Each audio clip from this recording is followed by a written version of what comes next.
Je pense que ce sont les Africains qui doivent se sentir tout à fait responsables pour prendre leur destin en main. Si l'Occident devait les aider, ce serait déjà fait. Et il suffit de mettre l'équivalent du budget de la Coupe du Monde dans un pays africain en même temps que la Coupe du Monde. Chaque année, enfin chaque Coupe du Monde, si on faisait ça, tous les pays africains seraient déjà développés. Ce n'est pas une question de moyens, c'est une question de politique.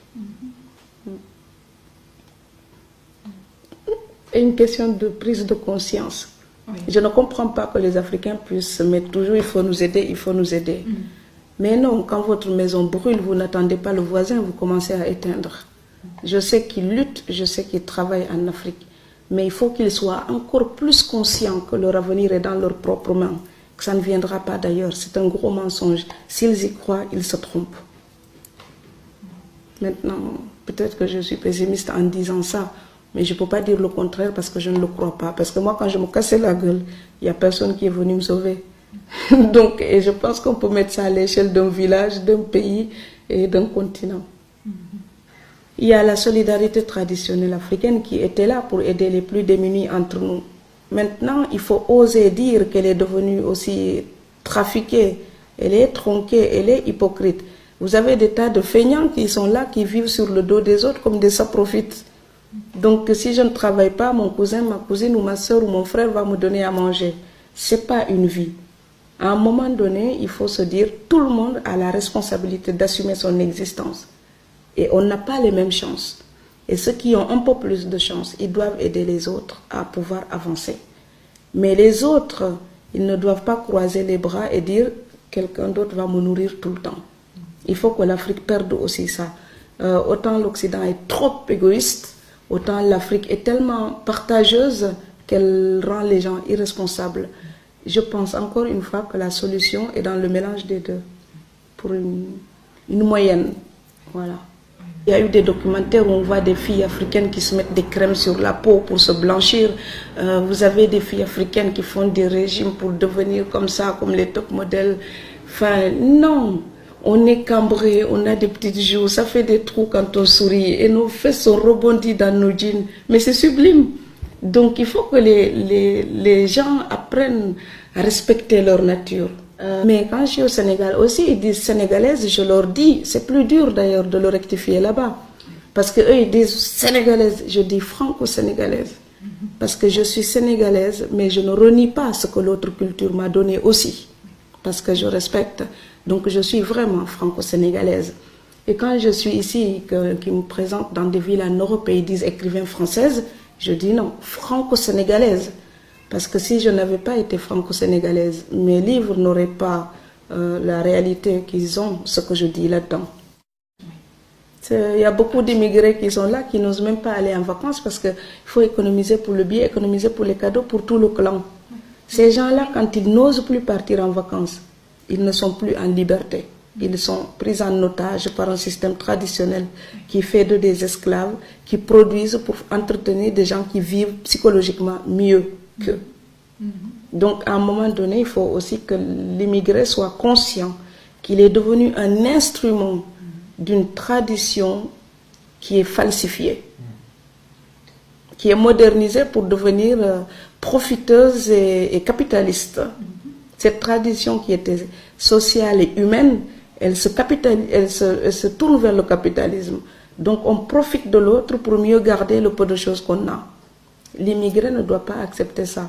Il ne faut pas mentir aux nôtres. C'est à nous les immigrés d'enlever le mensonge des immigrés pour l'apparence.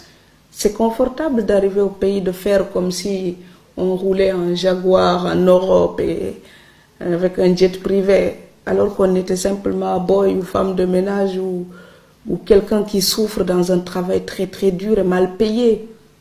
À un moment donné, il faut oser dire au pays, chacun lutte sous tous les cieux. C'est pareil. C'est pas parce qu'on est en Europe qu'on a tout à distribuer comme ça. Bon, moi je veux aider les gens, je suis consciente du manque. Mais il faut qu'ils soient aussi conscients de mes peines en tant qu'exilés. Or, nous, on oublie parfois de nous demander si on va bien. Et on nous appelle, il faut envoyer ça, ça, ça et ça. Je dis, attends, dis-moi d'abord, est-ce que tu vas bien? Puisque tu ne peux rien me donner, donne-moi un peu d'amour.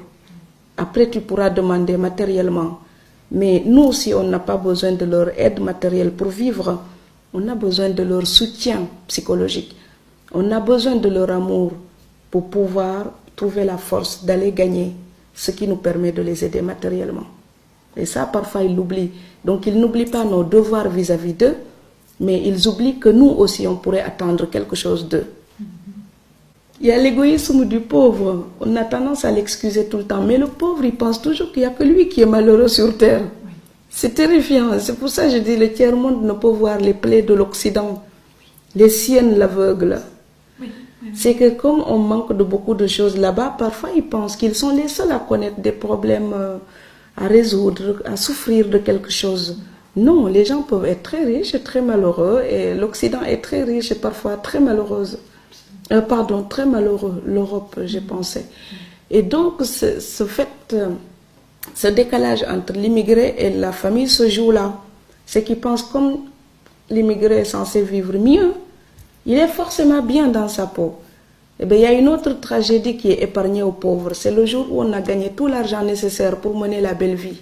Mais il vous manque tellement d'amour ou tellement de famille pour être bien dans votre peau et jouir de votre bonheur. Et ça, les pauvres, ils ne pensent pas ça. Ils pensent juste à ce qui leur manque. C'est peut-être une chance d'ailleurs.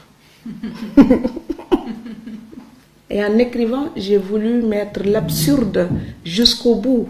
C'est-à-dire quand les gens sont capables d'une certaine bêtise, ce n'est pas la peine de rectifier tout de suite. Il faut les laisser aller jusqu'au bout de leur bêtise. Quand ils cognent au mur, ils reviennent tout seuls et ils respectent.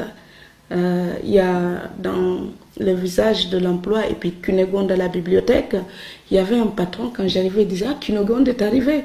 Et Cunégonde, c'est un personnage horrible de Candide de Voltaire.